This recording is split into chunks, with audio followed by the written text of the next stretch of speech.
फखर की बात क्यों नहीं है? हम क्या अमेरिका की गुलामी करने के लिए पैदा हुए हैं पाकिस्तानी? देखें, मैं एक हिंदू हूँ।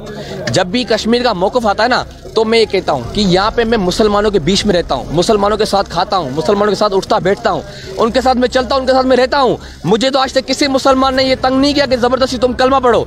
तो मैं मोदी को कहना चाहता हूँ, तुम कैसे वहाँ पे मुसलमानों के ऊपर जुल्म कर रहे हो? मैं उनको बताना चाहता हूँ, मैं सिंध से आया हूँ। न्यूट्रल बंदे जो गैर सियासी लोग हैं, कट्टर तहरीक इंसाफ के मुखालिफ हैं, जो पीपल्स पार्टी के जलसों में जाते थे, पीपल्स पार्टी की रैली अटेंड करते थे, वो आज मुझे कॉल करके कह रहे हैं कि हम हैदराबाद से निकले हैं, जामशोर से निकले हैं, मटेर से निकले, सिर्फ इमरान खान को सपोर्ट करने के लिए, जलसे में आने के लिए और अपोजिशन को पैगाम देने के लिए। हम किसी के गुलाम नहीं है। ये आजाद खारजा पॉलिसी है जिसकी बुनियाद पर हम इमरान खान साहब के साथ खड़े हैं। लाखों नौजवान अपना पहला वोट कास्ट करेंगे और इमरान खान को कास्ट करेंगे। और ये जो मुत्तेहदा कौमी मूवमेंट है, मैं इनसे पूछना चाहता हूँ, गुज़श्ता 2 महीने पहले आपको तो लाठियां इन्होंने मारी है, पीपल्स पार्टी वालों ने आपको जूते मारे इन्होंने। अब आप इनसे इत्तेहाद करोगे, इमरान खान से गद्दारी करोगे? इमरान खान की वजह से आपको करोड़ों रुपए बजट